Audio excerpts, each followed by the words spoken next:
மேடையில நின்னு பாட்டு பாடுறவர் தலைவர் கிடையாதுங்க.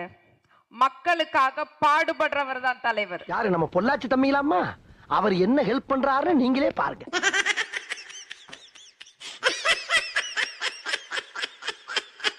திரையில வந்து டான்ஸ் ஆடுறவர் தலைவர் கிடையாது.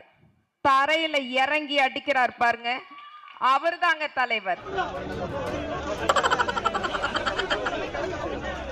எனக்கு எதிரிங்க வெளியே இல்லடா, கூடவே இருக்கீங்க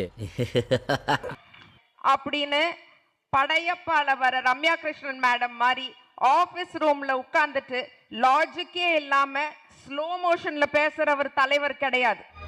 வேற எப்படி? சொல் சொல் சொல் சொல் சொல் சொல். அப்படி கேளுங்க. துபாய் பயணத்தை கேன்சல் பண்ணிட்டு மக்களுக்காக ஓடி வந்தாரு பாருங்க, அவரு தாங்க உண்மையான தலைவர். யாரு? யாருக்கிட்ட விடுற? இந்த கரூர் சம்பவத்தை பத்தி லாஜிக்கே இல்லாம புது கட்சியிலிருந்து வந்தவங்க சில கேள்வி கேட்டாங்க. இப்படியே பேசிட்டு தெரியுங்க, ஒரு நாளைக்கு திங்கிற சோத்துல விஷத்தை வைக்க. ஏன் செந்தில் பாலாஜி அண்ணா உடனே வந்தாரு?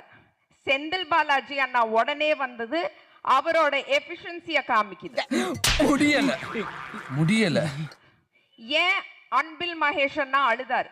எங்க அன்பில் மகேஷ் அண்ணா அழுதது அவருக்கு மக்கள் மேல இருக்கிற கருணையை காமிக்குது. நீ உருட்டமா, உன் நல்ல மனசுக்கு நீ தான் ஜெயிப்ப.